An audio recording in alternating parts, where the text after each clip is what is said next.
All right, welcome back to the House Judiciary Committee this Tuesday afternoon, and we're going to catch up with RDAP and welcome Dr. Eitan Nesreddin Longo, is it executive director? No, it's the chair. Chair. Just chair. Well, not just chair, but just chair. From one chair to Uh, another, huh? Something like that. So, Eitan, over to you. I understand that you've already had a chance to talk to the Senate Judiciary. Sorry we couldn't fit you in on the same day that you were up here, but I thought I had a full agenda. It ends up that if I just caught you a little bit earlier, we probably could have had you in here live because things went quicker than anticipated. So I apologize for that. But No, and I apologize I can't be up there. I have medical treatments on Tuesday mornings that involve ketamine, and Oh, there's a federal law that you may not drive until the next morning. So I would have come up today, but working for the Department of Public Safety and VSP and getting pulled over and then having to say I'm under the influence of drugs, that would really be bad. yeah, you're not supposed to drive via alcohol or other such drugs. So thank you for that. Thank you for not breaking the law to come up to talk to the Judiciary Committee. Yes, absolutely. Just sorry I wasn't there. So, or I'm not there. So, shall I begin or Please do. Please do. okay. Um, First let me, before I testify, begin by saying that Farzana Leva is not a signatory to the letter that the RDAP wrote. She wanted me to make that very clear, and so I am. Um, it was written fairly quickly and edited even faster, and so we didn't have time to get that in. She was very busy, couldn't actually weigh in at that moment, but I did want to start off by saying that. Otherwise, this is roughly the fourth time that I've had to come to the Judiciary Committees or Joint Judicial Oversight and talk about the RDAP and what it needs. And one of the most important things to bear in mind here is that there is a profoundly structural disjuncture between a committee that meets for 2 hours once a month. It's supposed to be for 10 months, but we don't listen. And then a legislature that is part-time. It doesn't work real well. And we've needed some better forms of communication, of flow back and forth, but there are a couple things that depends on. Um, when the RDAP in 2021, I think when we started this, was working on what became the Division of Racial Justice Statistics, which is housed in the Office of Racial Equity. Um, we were hoping to get some work out, work from them that would give us the data that we needed in order to certainly write the biennial reports that we are mandated to write. Um, they don't have a whole lot of time, we have come to discover. They are still working on getting memoranda of understanding between all of the government entities, DCF, DOC, etc. Um, and that is taking enormous amount of time. Their first report, and you may have heard this, did not necessarily go over very well, and that had to do largely with the fact that they weren't sure what data set they should be looking at. They thought they made the right choice. It wasn't. People are now angry and feeling betrayed and stuff like that. I mean, it's not a good situation, and I'm working on trying to resolve it with them. Um, what they have been able to do for us is come in with a very lovely PowerPoint presentation, I must say, and give us a list of the bills that they're looking at with an equity lens and sort of a description of them. But that, of course, as you well know, changes. You know this better than I do. I mean, I've been up there and I've seen you people get a bill, and 2 hours later, it looks radically differently. How is a panel that meets once a week for 2 hours going to do that? We've tried. We probably have to do a lot of thinking here. We have to do a lot of restructuring. Um, One of the ideas that's come up is that the RDAP needs to meet more often during the session. I think that's pretty much for me now a given. But I'm not the whole panel. So that's one idea that has absolutely occurred to me. Um, and in general, there needs to be a discussion, and it needs to involve a lot of different people about what do we do here with this situation as it is. This is not functional. It's just not. Um, I could give you examples, but you'll be bored.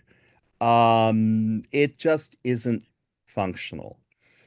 The main question that at least I had to ask myself, after bringing this up now, God, I mean, one person who was very excited by this, and this was a couple years ago, was the late Senator Dick Sears.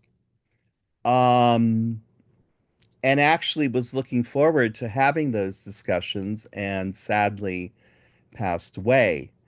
Um, we need to know a couple of things. As I made clear in the letter, one issue would have to be, is this panel still as relevant for the legislature as it was after Justice Reinvestment 2?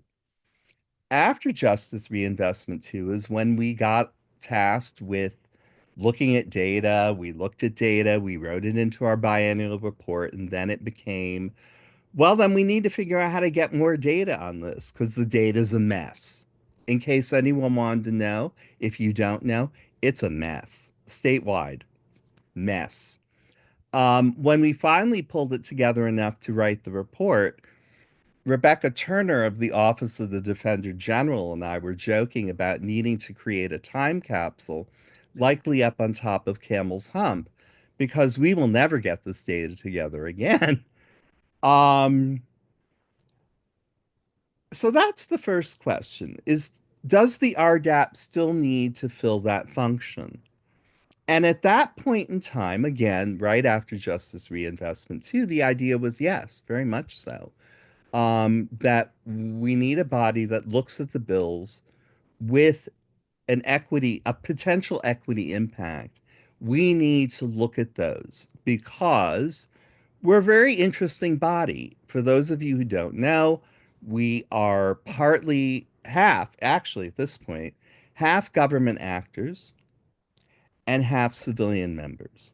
It's really kind of cool. So the discussions get very, very broad, holistic, and so on. We feel very good about them, but if we're going to keep living with this problem, we're not actually going to be able to fulfill the tasks that we were asked to do. And after our sunset was repealed, it was really made clear that this was something that needed to happen.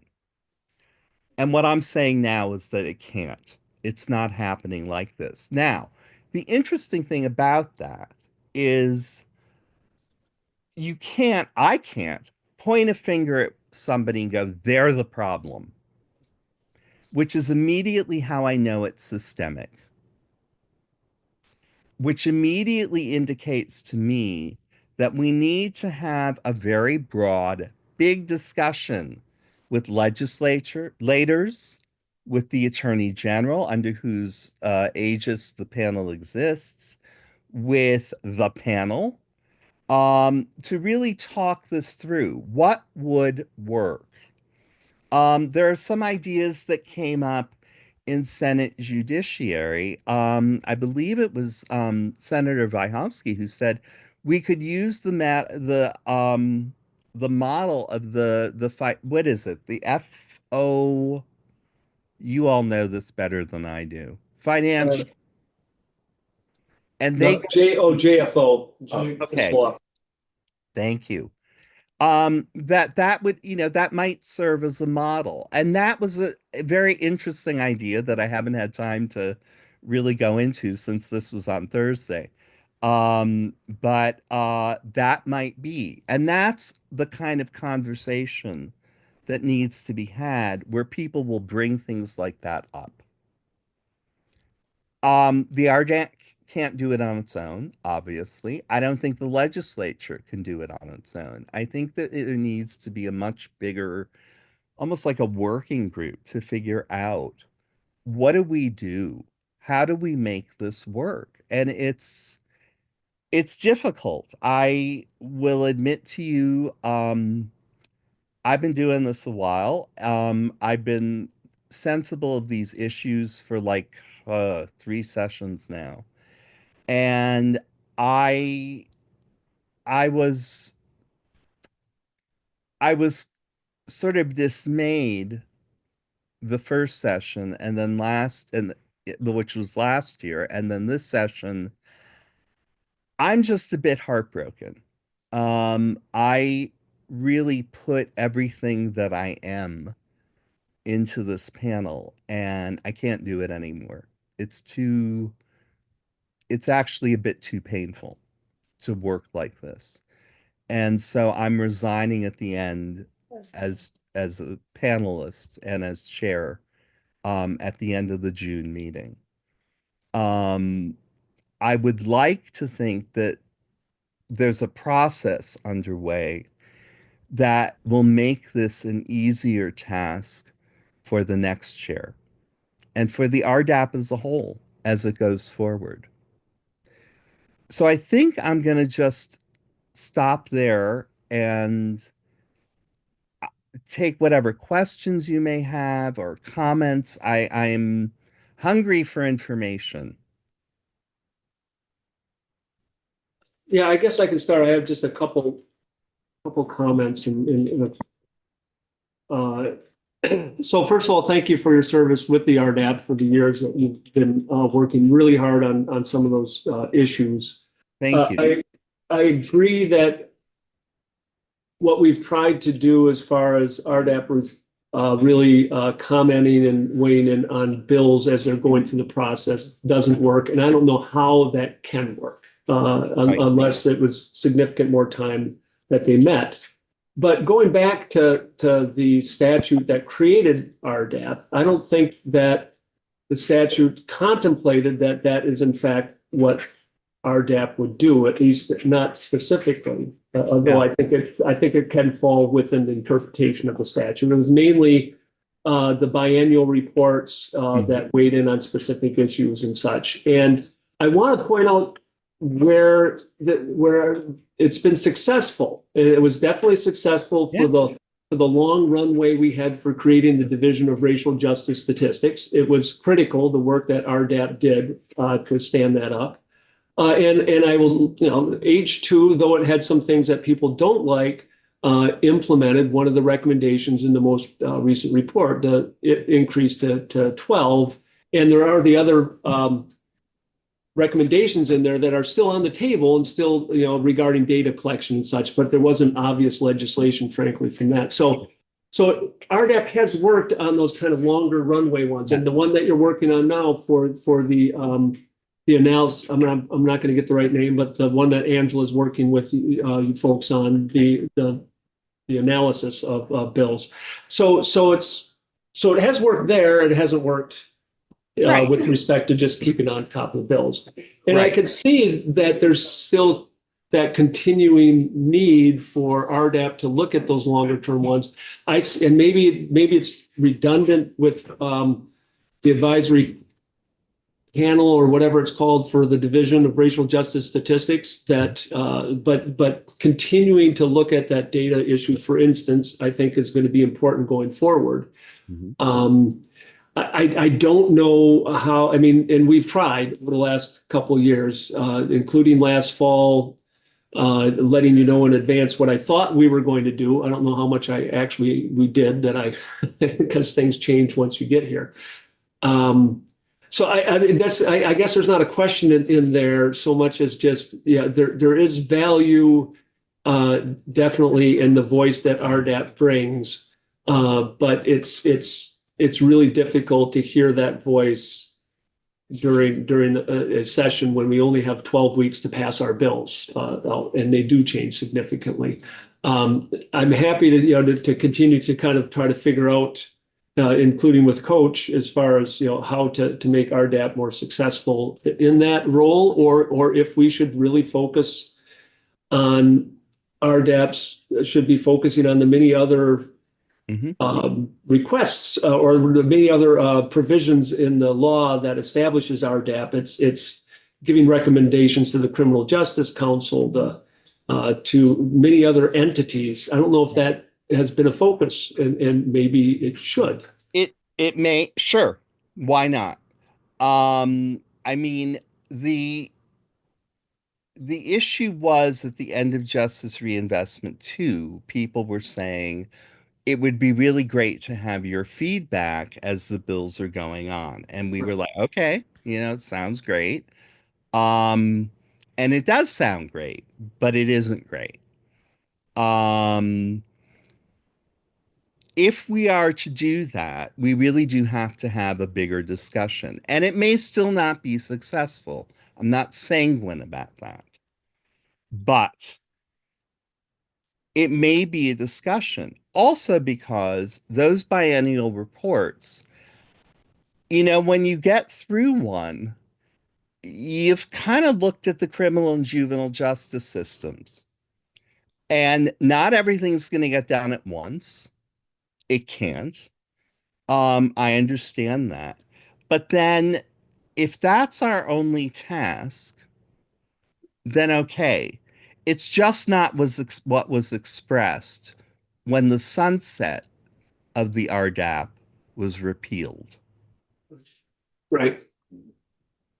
Yeah. So that's the conundrum. That's the problem. We need to and if you do want just the biennial reports, I'm not sure there need to be biennial ones because I mean, the last report we submitted in February of last year, I mean, that was a 40-page report. That's including the appendices, but still, um, that's a lot of work. I don't think you need to have that again. Unless I'm wrong, I don't see why rewriting that without as you say, representative without H2 and, a couple other things. I don't know that it really needs to be redone exactly. It may need a cover letter. I think it would. But I don't think it necessarily needs to be rewritten. At which point it makes the RDAP's work even less, right? At that point, we're writing a report and we would what? Look at it and see how much of it has been captured, how much of it's in process, and then go back and kind of go, well, we still want to remind you of, I don't know about you, but if someone sent me something like that, I'd be like, yeah, I know, thank you, shut up. So certainly the definitely the most recent report, I believe if I'm recalling right, there were four main recommendations. Three of them had to do with data. And again, it's very much still on our radar as far as Right. trying to work that out, and have had some discussions with folks about the issues that were raised, such as perceived race versus identified race, I believe, if I'm remembering, was one of them, and have had some discussions with the court and who have issues with that. But that's on our radar. Just didn't get to it Right. this year. So, but the fact of RDAP looking at that issue and also looking at that issue of raising the age to 12, that was a prod, and that was also helpful to have that information. So again, one doesn't have to repeat that you could Sure. prod us and say, remind us that, hey, we told you about this in case we forget, but we haven't. Certainly, I haven't on that. But I think Barbara wanted to weigh in. So first of all, I want to say I'm sad to hear about your resignation, but I totally get it.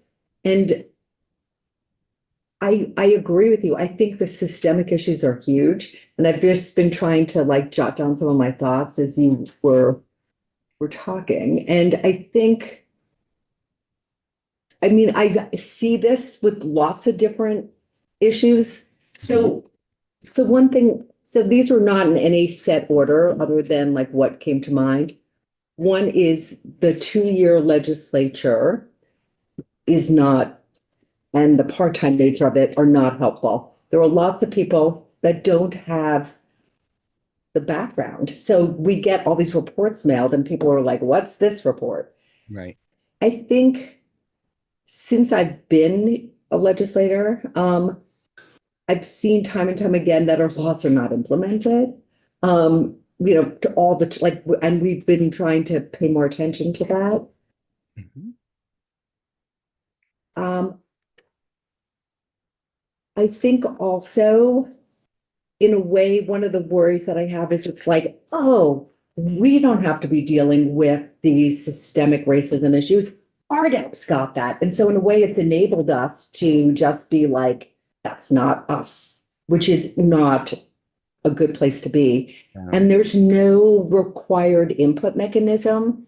Mhm. So I think because we didn't say we will, one of our requirements is that we do hear what the racial impact is. So we as a body aren't taking enough ownership, I think. I think it's hard to just look at criminal justice system issues because, as you know, like lots of things lead up to that. Sometimes no, right? It's just Sure. we don't look back and read the reports of many things. I just was doing some research on a topic where I went back and read the reports that were submitted since, in this case, I think it was the early 90s on this topic. And reports as early as 94 like nailed all the issues that we as a body have ignored since then. And that was reports from a department, but still, it's like, why do we have people write reports if we don't look at them? Yeah. And that goes back to the 2-year nature, right? I think. And I think who owns it and who's responsible? Like we don't have, it feels very murky and like nobody is responsible and we all are responsible. So I like the idea of having some body Mhm. that it like not some way that it's incorporated into our work. Like I know we did for a while. When I first started, we were looking at outcomes. I'm trying to remember the name of the outcome thing, but we were doing results-based accountability. And we were told when you hear from your witnesses, you gotta be asking these questions. And we had some prompt questions related to looking at racial inequities or disparities, both, that just, I don't even, it's not part of our culture yet, which No. is not good. And I don't know what the answer is, but I can only imagine how frustrating. I Yeah. think I don't think that the RJAP necessarily gets frustrated by how long everything takes. I'm taking a guess on this because we have not spoken of that. it is a necessary part of a legislative process. Democracy takes time. That's a platitude. We all know it. Um, I don't think it's that as much as if we're going to weigh in on what's happening now and not simply relegate this to a space of theory, we have to talk about how to do this better. Right. I don't necessarily think we need to create yet another panel. I mean, I make a vault. I mean, we don't need another panel. I hope. I mean, we all know each other at this point, I mean, everybody who's on every panel relating to racial equity. I mean, I feel like, we have dinner twice a week or something already, but I do think that a discussion to talk about what exactly is wanted, what exactly is needed, how do we make that happen is necessary. Again, because of the systemic nature of this. Right. Um, It I, shouldn't be busy work. Right. right, Like it's right. right. It shouldn't just be busy work. And, writing the biennial report, we can do that, but it's going to be a lot of repetition. Is that needed? Is that wanted? I mean, I'm assuming not.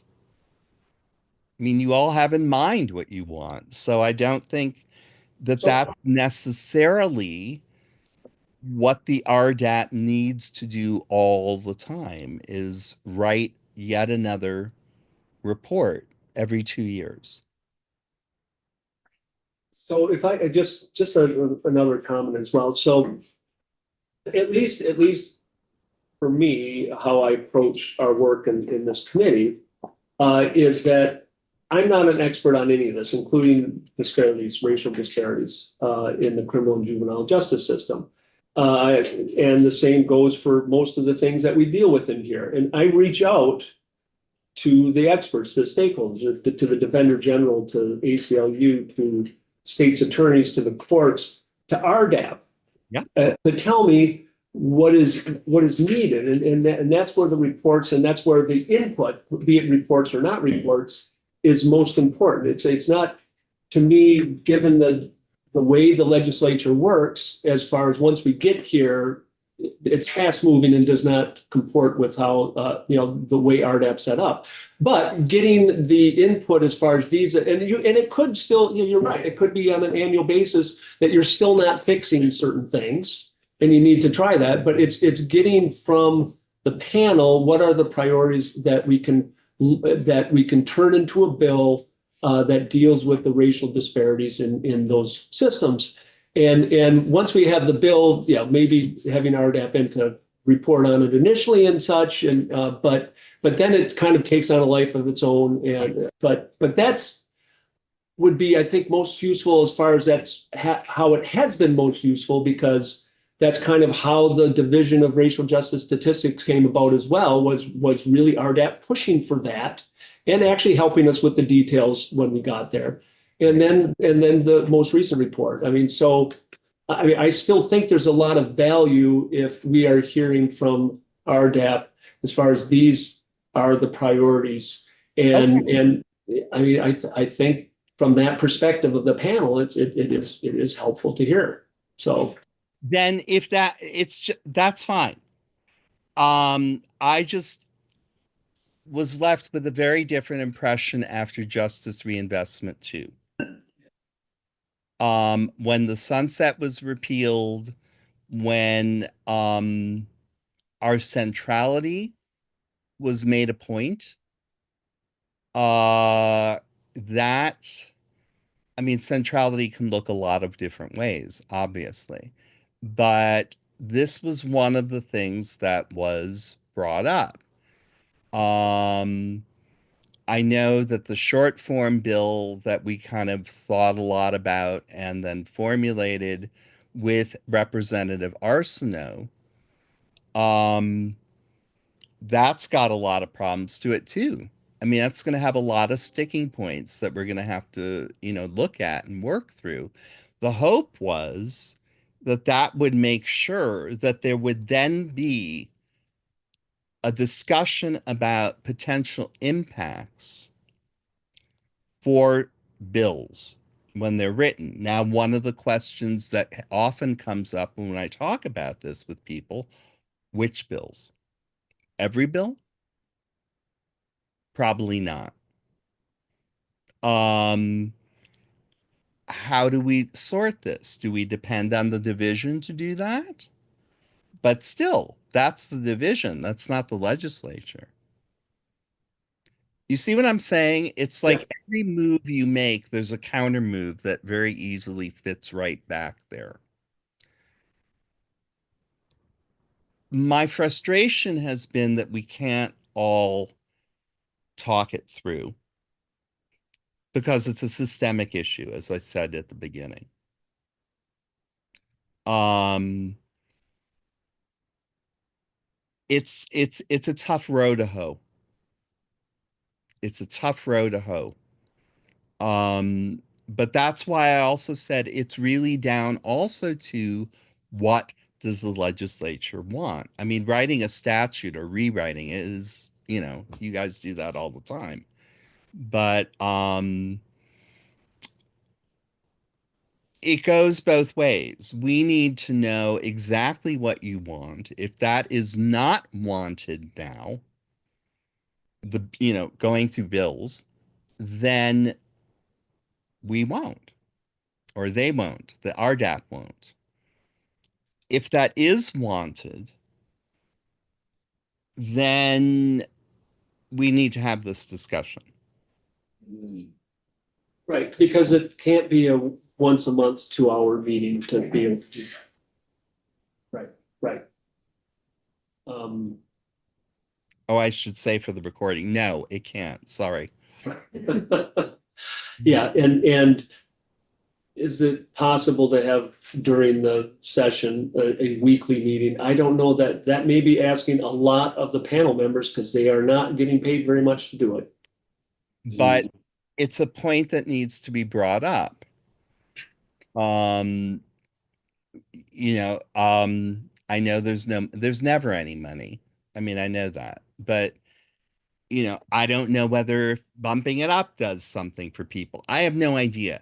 We have not had that part of the discussion, partly because I feel like more people need to be involved, right? I mean, like stuff that I'm hearing now, even,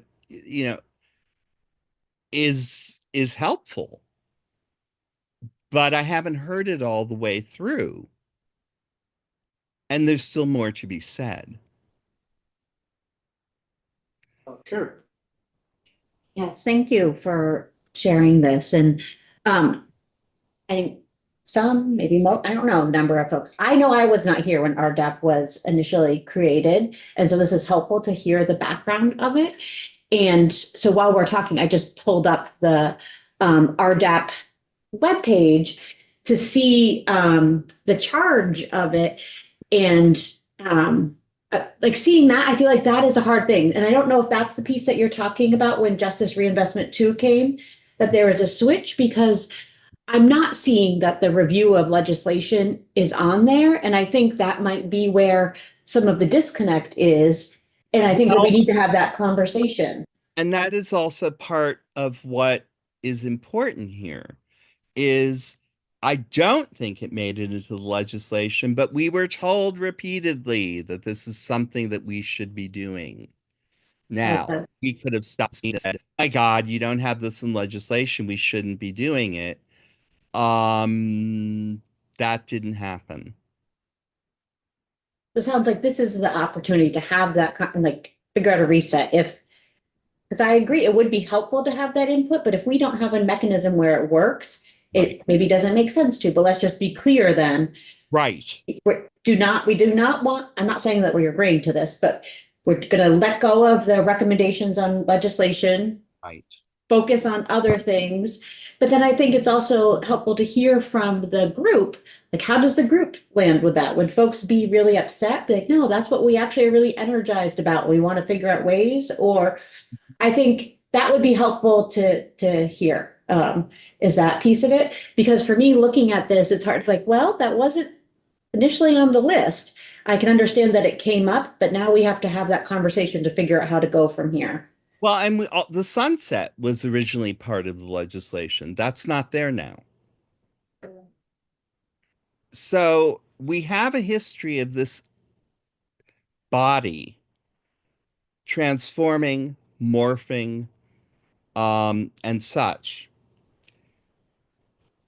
That is something that tends to excite everybody on the panel. I can say that. Um, and then having had those conversations after justice reinvestment too, that this would be a really important function of that body. Okay, but we need the mechanism. But we need the mechanism. And since it's a systemic issue, again, we need more than just the RDAP to sit down and talk about this. What you all represent one of the more important bodies that would have to be part of that discussion. If I may, Yeah. Chair. I guess it's maybe a question to either of you, the chair. Like, I don't know how we legislate that. Like, can we just pull together? It seems like we just need a meeting to talk about this, but I don't know if that needs to be legislation or just people need to come together and need to have a talk. That, whichever. Barbara then Angela. So I'm worried if there isn't a role to get input on legislation, that's either reacting to legislation that others put in or advocating for particular legislation, then we still won't make headway on changing what needs to change. So Changing that's my culture. worry. Yeah, that's an issue. That's a big issue. Yeah.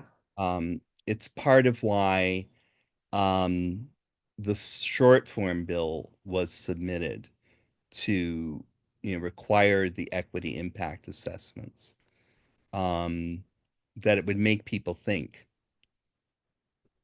And I noticed that there are a few states now that are trying to or have groups that are similar. And Yes, I don't know if there's any lessons learned from any of them. we could find out. We could Okay. find out. That's certainly a place to go. I I mean, think as most a of those data states. point, you know? Well, Yeah. no, I'm glad you're bringing it up. I mean, I can't, I can't Yeah. think of everything, and neither can the panel. But I, I, I think those states largely have full-time legislatures. Probably, and probably staffing for these committees, yeah. Right. I mean, the DRJS did yeoman's work this session. I mean, they've done everything they possibly can. And as like I kind of said to Senate Judiciary, they've got these many tasks, and with the RDAP, that's that. They still have all these that they Right. have to do, right? So they Right. cannot spend their time simply supporting the RDAP. There's much more that has to happen. I mean, they're trying to get the data all in some fashion to speak with each other. Yeah. Because the different data sets, I should say, to speak with each other, which they don't at the moment. Everybody's got a different data system, and if the thought of even trying to get everybody on the same data system is terrifying, both in terms of training and in terms of cost. I mean, that would be, in the millions. And at what cost to not have it, you know? And that's another good question. And what costs not to have it? but these are the things that need to be sat down and really, really worked out, I think. It's something that needs to be interactive. I'm not normally a person who thinks that there's that much of a difference between online and in-person meetings. That's because I'm a hermit.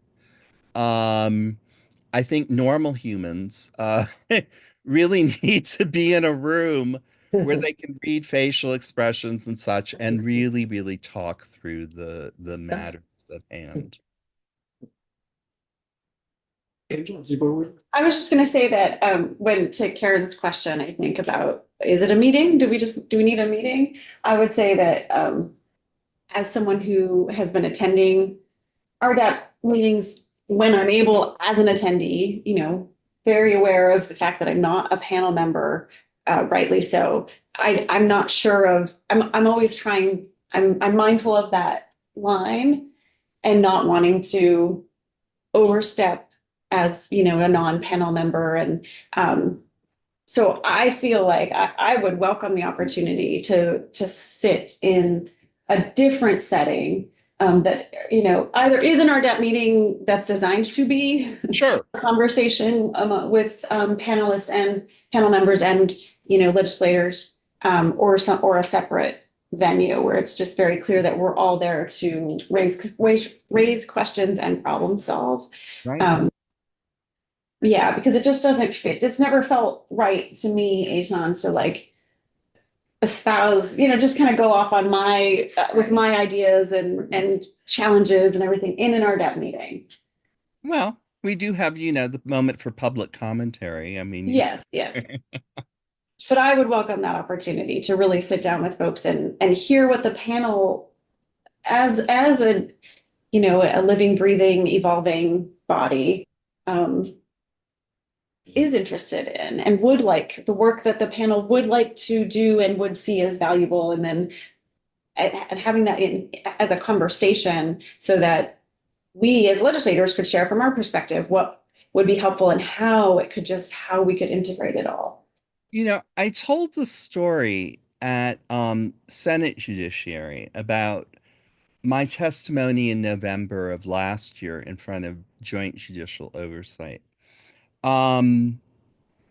There, as you all will remember, everyone was concerned about crime.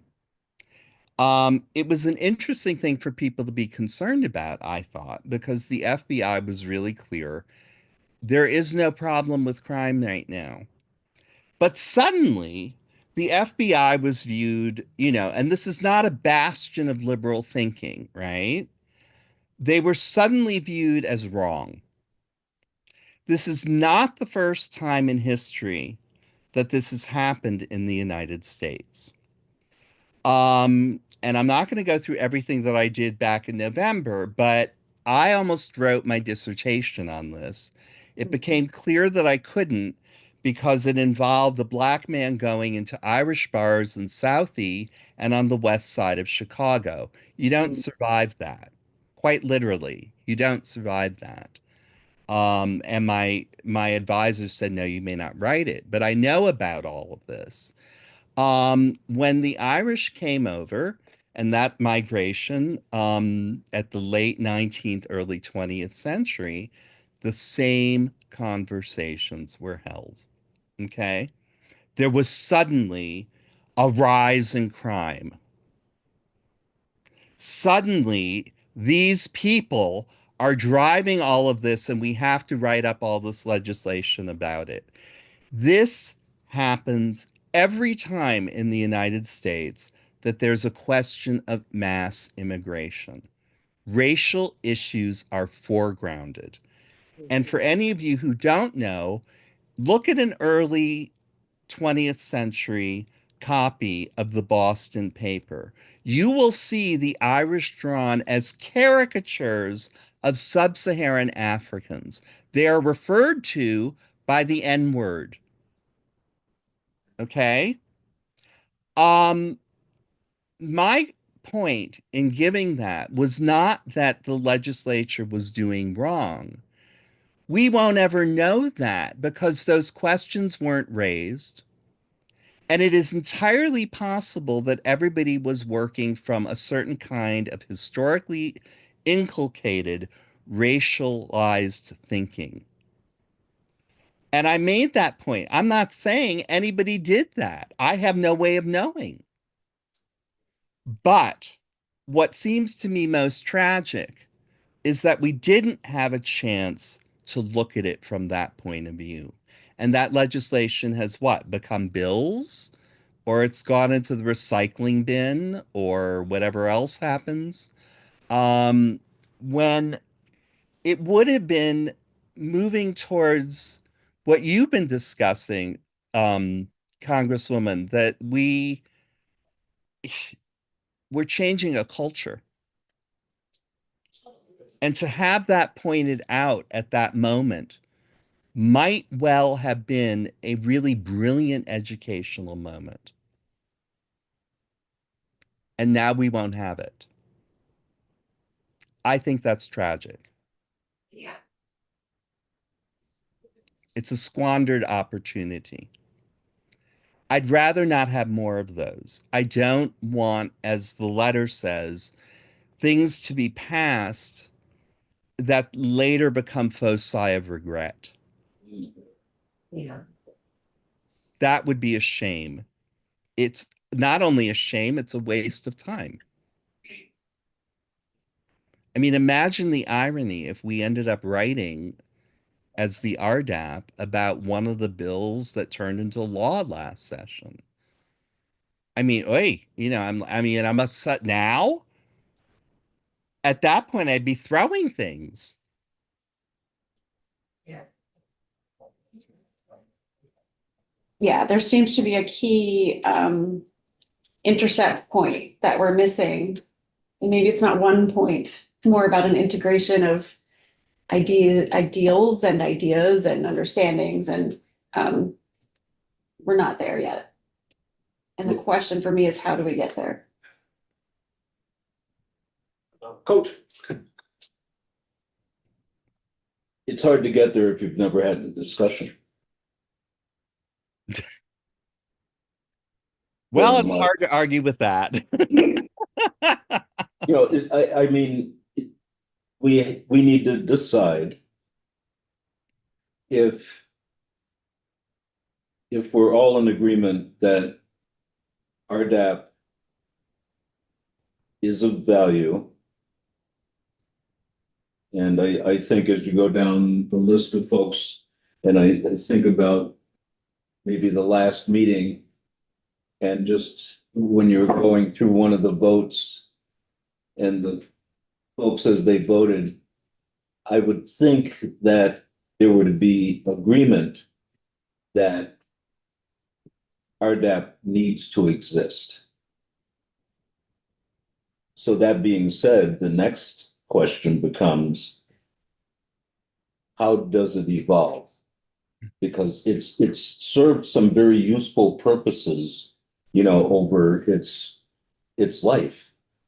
And just like anything, there comes a point where you have to go, okay, maybe it's time to see what are you going to do next when you grow up. And that's where our DAP is. Yeah. You know. So I think, you know, personally, you know, I'm not sure legislatively how we, you know, do it or what have you, or we just, you know, poll folks and see, is that the direction we want to take? And then we just make it happen. And if it turns out that, it doesn't work the way we're imagining it, then it doesn't work. Right. But let's at least be clear. Right. It seems that it certainly doesn't work the way it's set up now with No. if we're asking for bills to be reviewed. And so my biggest question is, there's two questions related to this, is this what RDAP wants to do? And if it is, what is the mechanism? That's from your side. We have to decide on our side to revisit whatever decision was made in Justice Reinvestment 2 of whether that's what we want RDAP to do And are we willing to support the mechanism that's necessary? So that's that part, and even if we decide, if RDAP decides that is not really what we want to do, because we don't want to meet weekly or whatever it would take, whatever that mechanism is, then we should refocus on the really good work that RDAP has done on bigger picture things. Right. So, do we wait until we have your new person taking over to have that meeting with them? And you could be part of that. What is your timing on? How to put this? It would be cruel of me simply to walk out at 8 p.m. on the 10th of June. There's so much we have. I mean, we're not at full strength at the moment. I serve as a kind of institutional memory for right now, not alone, but I've got a lot. And so while I may want to say June 10th, because my heart's going, oh, for the love of God, I've got to stop this. I'm trying to finish this massive piece I'm writing. It's not fair to the work or to my panel mates. So it may be something that needs to happen even, later, and I'm perfectly fine doing that. I think a new chair would be at a bit of a loss with this. This came to me on Thursday after testifying in front of Senate Judiciary that I may have to hang on a bit longer, at least so far as being part of these discussions, and that we will work on the personnel issues, for instance, later. But that bringing in a new chair now, which is probably not going to happen, is probably not what should happen. So I'm not going anywhere. All right, so I Kind of understand a how soft resignation. your meeting is tonight, and I'd be eager to understand what comes out of that meeting as far as, from your perspective, the next step. I mean, I'm certainly willing to meet off session as well to talk further about this, along with other folks who want to be involved from the committee Okay. and from the Senate Judiciary if there are people who want to be involved. So I will, this will come up. I really appreciate your time, Eitan. Absolutely. And I appreciate all of you for listening, and I appreciate your time and input, in fact. I have ideas now that I didn't have before. That's what we want. Us too. Fair enough. All right, I really appreciate it. Thank you very much. Thank Take you. care, Ethan. Good All right. afternoon, everyone. Bye. Good afternoon.